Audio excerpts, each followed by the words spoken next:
The real epidemic is obesity, right? And I think how can we use data and AI to help improve not just the lifespan, which is what we've been talking about for years, but also health span. What they're now apparently doing with AI, there's a few of these new companies around where they can look at the blood, they can identify biomarkers, and they can run these huge probability style predictions, and they're actually getting 100% in terms of diagnosis. People couldn't really visualize that. They're like, well, can AI really be an employee? And the answer is they actually can be an employee. So the roles of humans and the smartest of us are going to be to take what's in our skill set, what we have learned, train an AI model, and have that AI model either be deployed or give us feedback to us even do more things.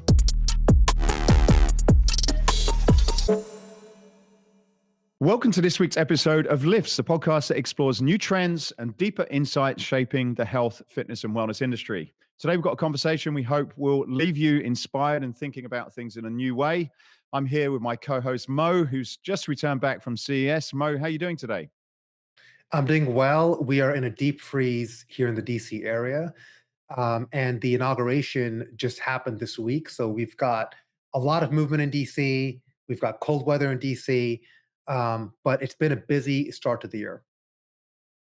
We've been exchanging texts and links and videos from the show at CES. I was kind of in two minds. I was going to go and then I wasn't, and last minute I kind of pulled out, unfortunately. And but I did definitely feel a little bit of FOMO from the event this year. Well, I think a lot of people actually from our industry, Matthew, decided not to go this year. I'm not really sure why that is. So, from a representation perspective, there were not a lot of traditional fitness companies and gyms who were there, with a couple of exceptions. So I was able to travel with Liz Clark, who is the president of the Health and Fitness Association. And then I ran into a couple of our industry friends, Eric Weber from Woodway, as an example. I ran into Mark Ackerman from Skelcore, and I just kind of ran into some other people from the industry and a few people from Technogym as well. But we were not represented in terms of booths or more formal kind of meetings. However, for those who were not there, I do think that this was a transformative year, and we're going to dig into more into why this was a transformative year. And I think it was a transformative year, not just for consumer electronics, not just for digital health, but more specifically for fitness. So I do want to encourage, and I think I mentioned this to you coming out of the event, is to say definitely pencil in CES for 2026. I've been going for almost 22 years, and I see this shift more towards healthcare, fitness, and wellness at an increasing pace. And I think that if you want to be at the forefront of technology, you want to plan your strategy both mid and long term. You want to understand what some of these innovators are doing at CES. And they've added some sections, and I'll give you an example. Initially, when I started going to CES, it was just at the Sands Casino, which is the main convention center in Vegas. Then they opened up a little area, a very small booth at the Venetian that focused on sport, on health, on fitness, and kind of all the things that were involved in. But it took up a very small part of the exhibit hall. This year, so the first time they did this was about 10 years ago, but this year, that was the busiest, and we were packed like sardines. It felt way more crowded. The energy level was much higher compared to the main Sands Casino. They also moved the sports section to Aria, which is a few casinos down.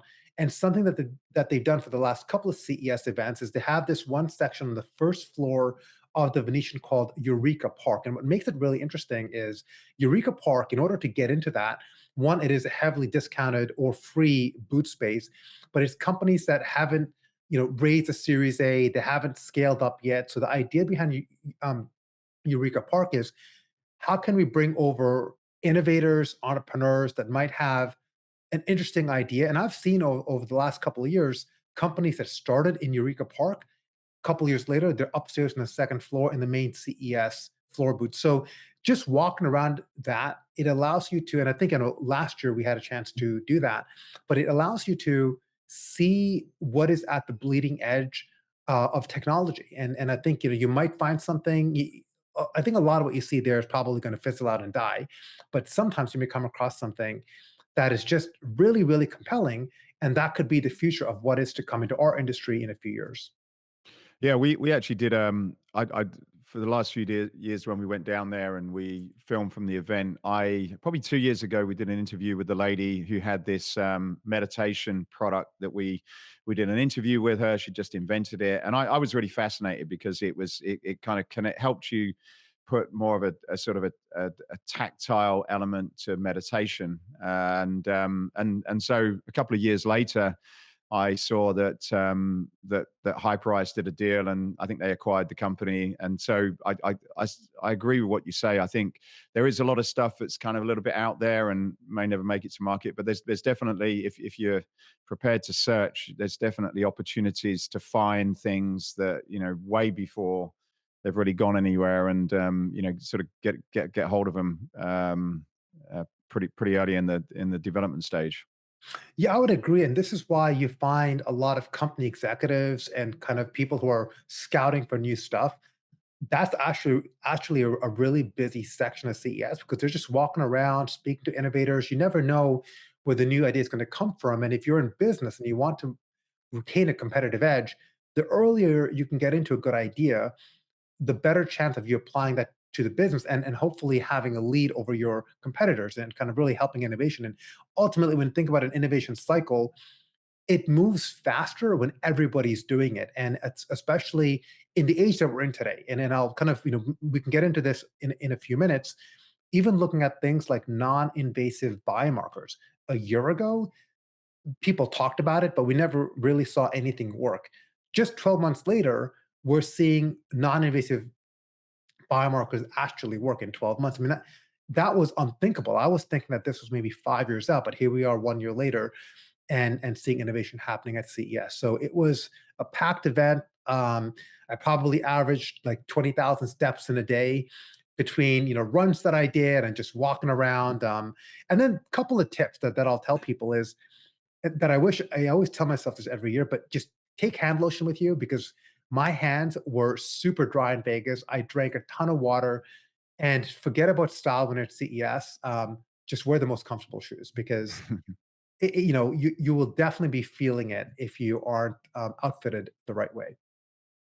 I just found that product, by the way. I just did it. It was called the High Price Core. So if you can check back. I can't remember what they called it when we did the video, but yeah, that was a product that they acquired. I wanted to come back to CES then, and curious to probably start with some of the big things that you feel are driving some of the change that we're all going to get caught up in. One of the videos that you sent me was Nvidia and what they're doing, which was absolutely mind blowing. And I'd like you to give your own personal thoughts into what that was, and really what the relevance of some of that technology could be to the space that we're in. And then the other thing that I think sort of coupled with that is the when you talk about the I guess the health and wellness section within CES that's continued to grow.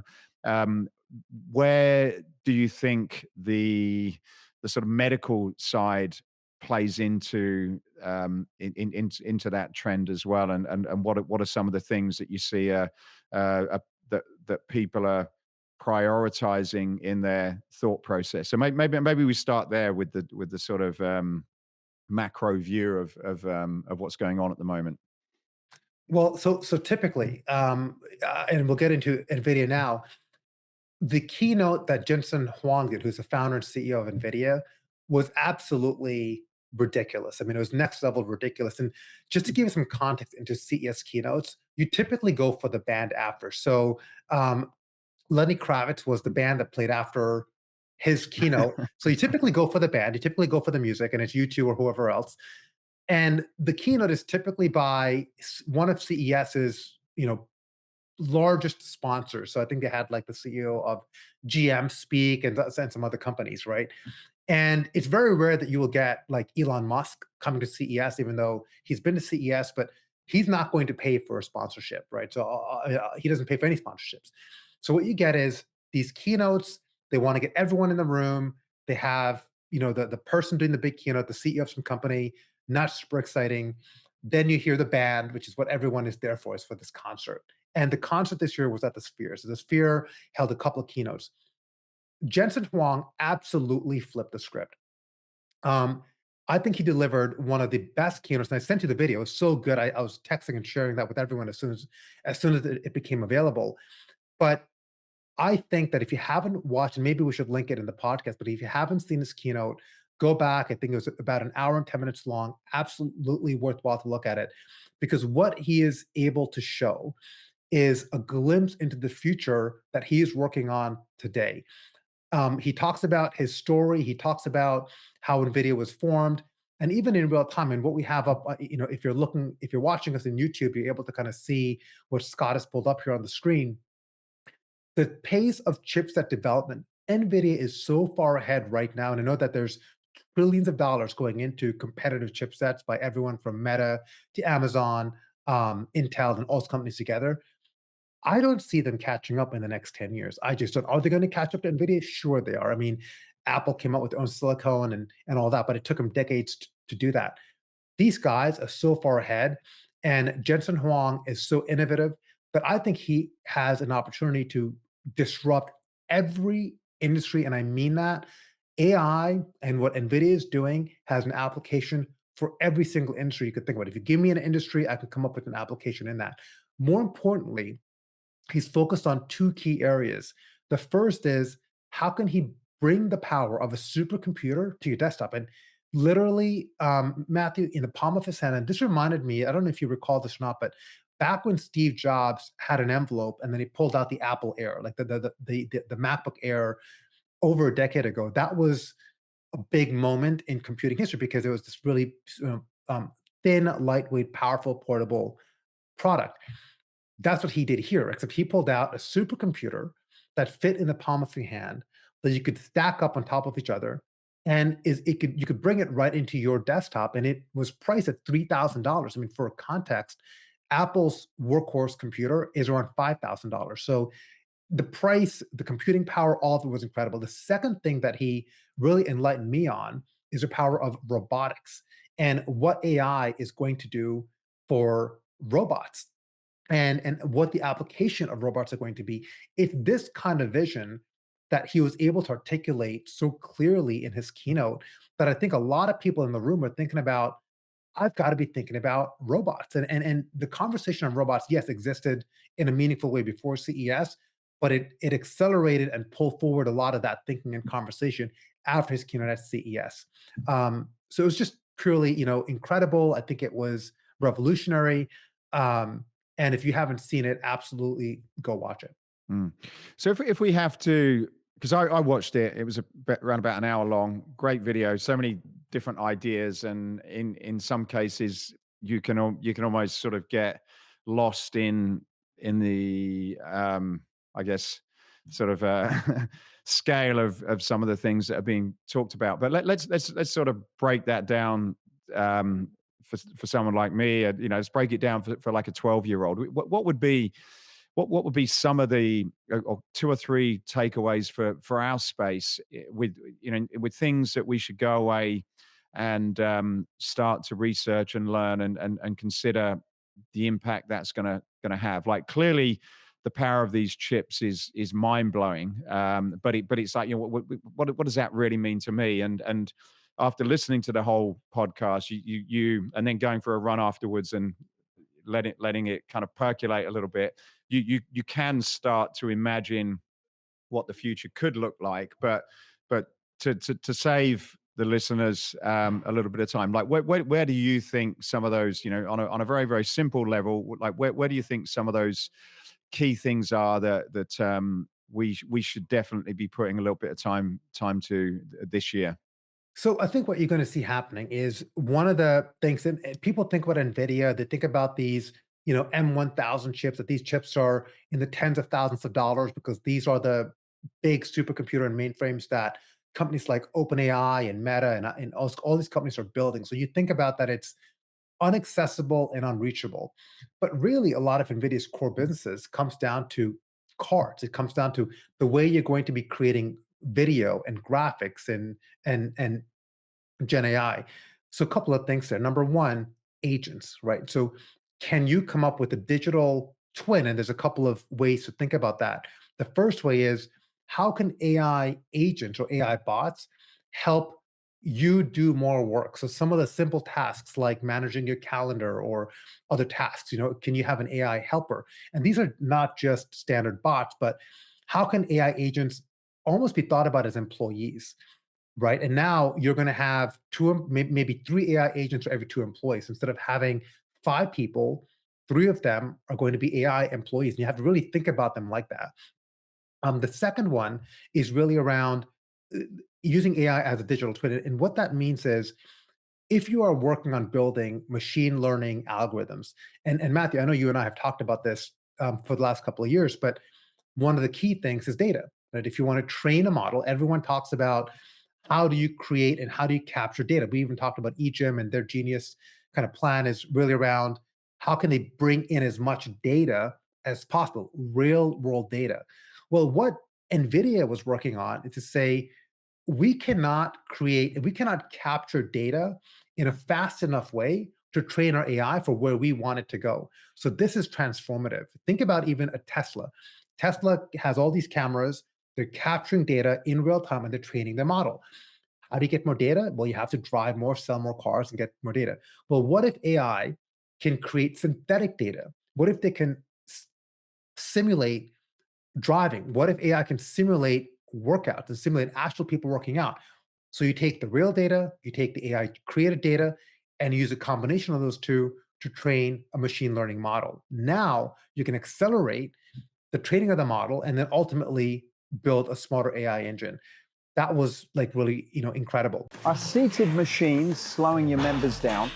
With many people spending the whole day sitting in their car, at the office, and in front of screens, then you have to ask yourself, should you really be sitting down when you're exercising? As seated machines do not promote all body movement, then a solution that encourages standing, putting the body in an upright position, will make workouts more effective.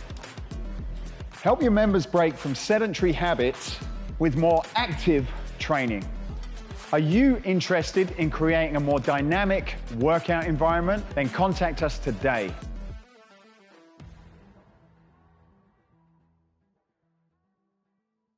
Just to pause there for a second. So this AI agent, which I think was something which was visualized and I could start understanding it. And it might be worth just giving a couple of pointers there. So when I watched the video, like AI agents, the way it was explained is you could almost like have an org chart of different people within the team, and that these agents technically all have a job like they would do within an organization, and they can communicate with each other and assign different tasks and deliver almost like some kind of outcome. They can assemble and coordinate and deliver.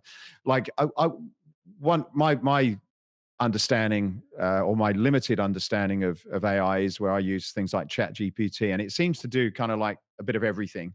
And then within the Chat GPT app, it has a number of different GPTs, which seem to kind of specialize on different things. So in this scenario with agents, are they almost like if we compared it to humans, do we have like a carpenter that's a human being but really studied and specializes in carpentry, or a personal trainer that's gone to school and really understands personal training? Are these agents kind of like AI specialists within a particular subject as opposed to like a generalist, which is what Chat GPT is? Or am I misunderstanding the concept?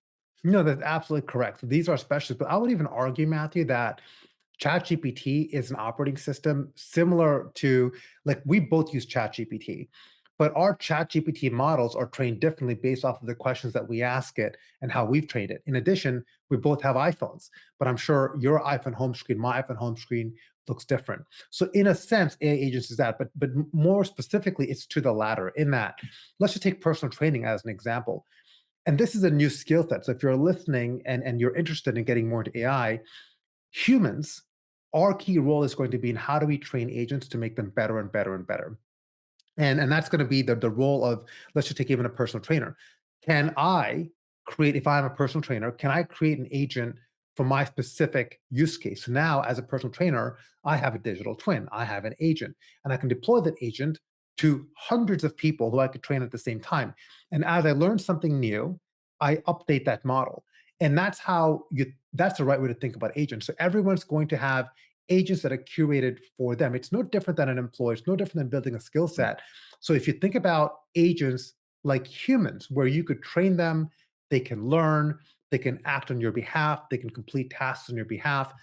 That's the right way to think about it. And that was the big unlock that a lot of people had is people couldn't really visualize that. They're like, well, can AI really be an employee? And the answer is they actually can be an employee. So the roles of humans and the smartest of us are going to be to take what's in our skill set, what we have learned, train an AI model, and have that AI model either be deployed or give us feedback to us even do more things.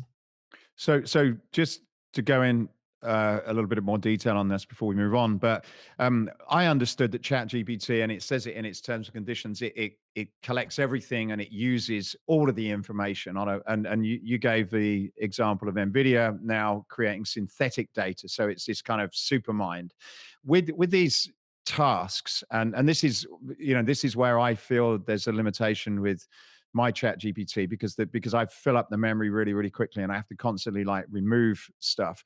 Are you saying then that this is kind of like a really, really detailed version?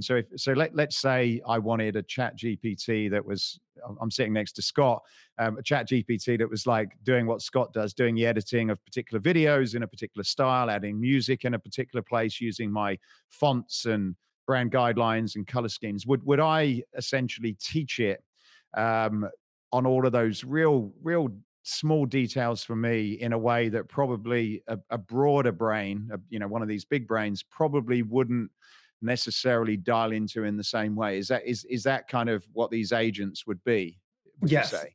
Okay. that is exactly it. And then each agent's going to be trained, and you're going to like buy or license that agent for a specific skill set. So this year there are agents to help you edit a podcast, and we could train an agent to say, here's how Lyft's podcast is typically recorded, produced, and edited. And now that's going to save Scott, several hours a week from doing what he needs to do. And then we could maybe do more podcasts. And you could even use AI, Matthew, to generate you and I, right? So this particular conversation over time could be generated through AI. And I think that's the benefit here is that we are in a people and content world today. We're learning at a pace faster than we've ever learned before. And we are still hungry as a society for innovation, for information, and AI is going to really help accelerate that cycle. So there was two parts to the question, which I want to come on to, but just to close this part off then. So in your mind, the NVIDIA conversation seems to have developed these super chips, very, very small, like amazing. Like I was looking at the video where he talked about this new um, PC that was just really small box and way more powerful than anything else that's on the market at the moment. So are we seeing then that the capability of some of these chips that these guys are developing will allow for some of this AI stuff to be done either like compute at a super speed or process information or just deal with some of these tasks in a way that the technology wasn't capable of doing, even though maybe the idea was there and the AI component was there. The chips up until recently just didn't have that ability to process all of these actions in the sort of scale and speed that they can now do due to this Yeah, company. that's absolutely correct. Because if you think about it, what is limiting AI from getting better? It's the ability to learn. What kind of information can you feed it? What kind of information can it contextualize? How quickly can it learn and how quickly can it create? So they showed this demo video of this virtual world, which looks like a real world, purely generated. I mean, the storyline and the video was generated through AI. In fact, and you're starting to see applications come up with this. And Coca-Cola did a video for the Super Bowl, which is 100% generated through AI. And obviously, that was built on models trained for by humans. So again, it's really important for people like us, and just knowledge workers. He brought up an interesting fact that there are 30 million programmers in the world today and 1 billion knowledge workers in the world today. All of those roles are going to be not eliminated, but they are going to be transformed. And that is how, as a society, we end up evolving at a pace. I mean, I truly think that, our children, as an example, we have kids about the same age, but they're going to be living in a world that is many, many times exponentially better than, hopefully better than what we are today, largely driven by AI.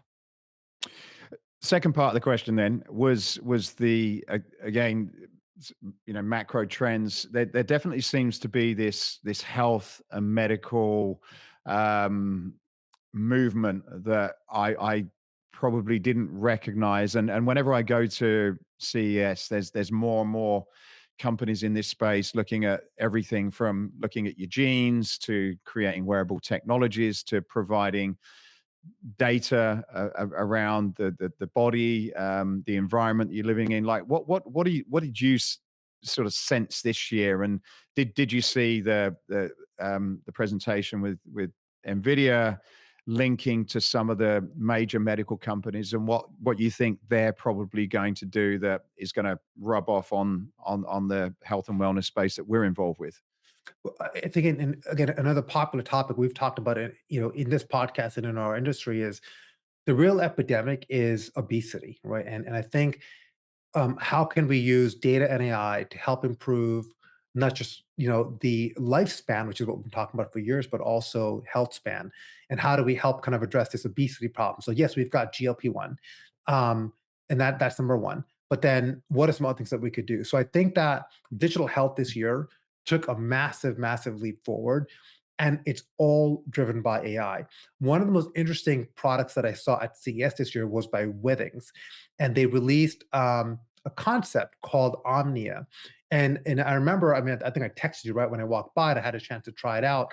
But they're calling this the future of health. And you basically walk up and you stand in front of this screen, and there are sensors below you on your feet. It's also reading through cameras on the screen in front of you, but it gives you roughly about 300 screened items that are all health related. And Matthew, that is more than you can get from spending a whole day at a doctor's office. This is completely non-invasive.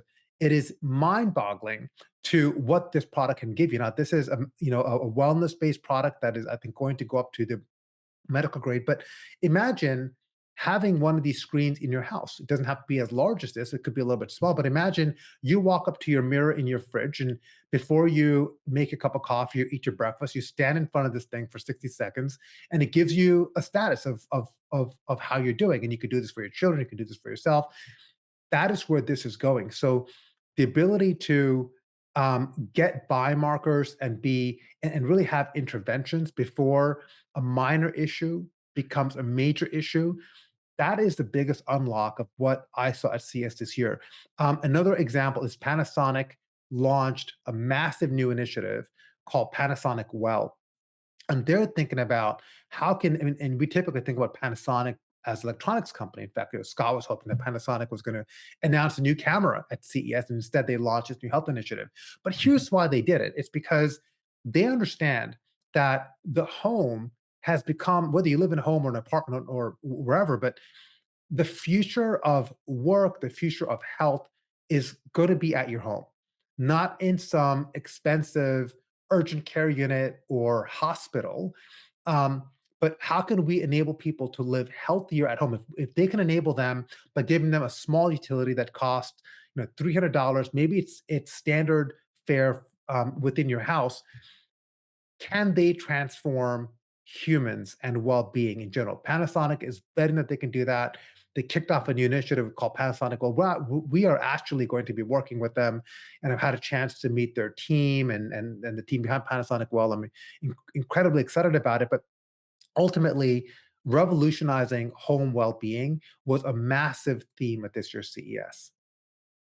Yeah, the other thing that I was reading about is the ability using AI to take a very simple blood draw. Like one of the biggest cancers, I think it's number two, is prostate. And from what I understand, there's you have to have you have to go in and take a biopsy. Like I know a number of people that have had to deal with that, and so trying to understand and assess the current situation is very, very difficult.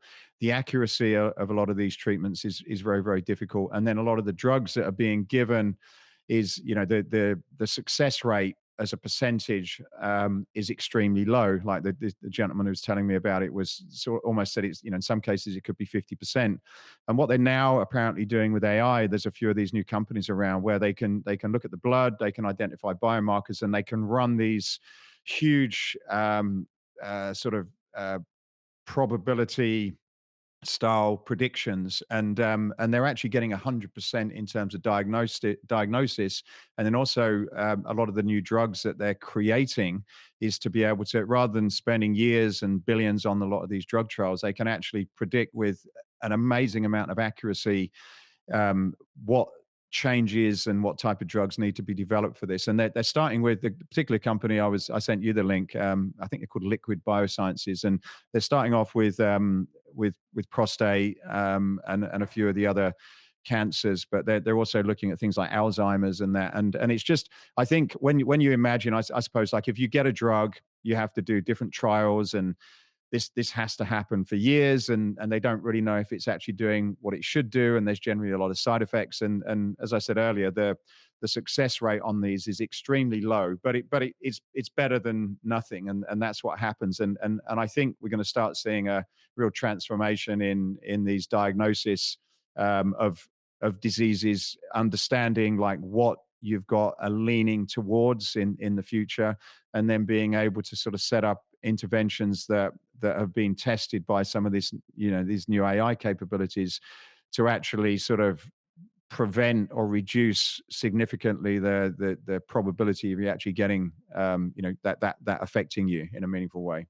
Yeah, I agree, and it's all about being, less invasive. So here's a timeline of how some of these things have advanced. X-rays were first discovered in 1895, and the first X-ray, I think, was first used in 1896. That's about Wow. 150 years ago, How do you remember this stuff? just from reading it. And then but because this is top of mind because I was curious about this myself. MRI. So most people have had an MRI at some point. That was first developed in the 1970s, and the first full body MRI was done in 1977. So now we're used to getting full body MRIs for a whole host of issues. And this is going, like less invasive, and you're getting more information. Today, with AI and things that you talked about, like getting a small sample of blood and it being able to give you information about what's going on in your body, but also non-invasive technologies. We stopped by the BASF booth, which is a German company. They built this camera that you could now put into products. We're actually talking to them about maybe potentially getting this into some fitness equipment, but it could tell you things like your stress level, your heart rate, your blood pressure, just from this little camera that is very affordable to incorporate into products. So health, Matthew, is really going to non-invasive. If you think about the prostate biopsy example, or you could do the same for the breast as well, to get a sample of a tissue to see if you have a cancerous tumor or not, or whatever is in there. That's a relatively invasive procedure. I mean, your friends who've gone through it will tell you that you're typically out for a day, then you have some recovery. If we could make these technologies non-invasive, then more people are going to be more open to screening. Think about going for your first colonoscopy. Like we've seen technologies now that potentially, I think going through that, and so those of you who are, I guess, in your 30s now, maybe by the time you hit your 40s, you may not have to go for them. But that's how quickly I think the screens, leveraging AI, leveraging new technologies is advancing. So I think it's ultimately going to lead to a much healthier society. Well, look, we're getting towards the end of our time. I wanted to, before we finish, I just wanted to get your views on the advancements of things like wearables and tracking. That's a topic that comes up a lot, whether it's rings that we exchanged a few ideas on, or heart rate, or any other metrics that are probably a little bit more closer to home, to the space that we're in. But what are you seeing, if anything, has been new ideas or products that are starting to be launched there that's also going to have relevance in maybe in the sort of more near future that's probably going to be a bit more noticeable? Well, if there is a year where rings have peaked, I think it's going to be 2025 CES. I counted 10 ring companies, and from what I understand, there were closer to 20 kind of rings out at CES this year. So I think we are peaking at peak level for rings right now, and that's really for a lot of reasons. When I talk to a bunch of these ring companies and ring vendors, obviously, you and I have an Aura on. Surprisingly, Aura wasn't really present from a booth perspective at CES. I'm sure they had people at CES. But what was interesting is a lot of them focused on different areas, right? So some of them had a focus on sleep apnea, others had focused on ECG, others had focused on hydration. I even saw non-invasive CGMs all through a ring, and it was actually pretty darn accurate. I was wearing an Libre sensor and had one of these, sample kind of rings on for a couple of days. And I was surprised at how close the glucose tracking was from a ring compared to an Abbott Libre sensor. Um, so I think, from a wearable perspective, this was the year of the rings. I don't know what the future potentially holds, but I think it's, successful for a lot of reasons. One, companies have discovered that, and we've been talking about this for years, but the finger is a much better place to collect data from because you don't have all of what we call noise that comes down when you shoot these LEDs on your wrist. So shooting LEDs on your wrist, you have to go through vessels and cartilage and all the things. Your finger is a much more accurate spot, which is why when you go to the doctor, they put something on your finger to get your blood oxygen and things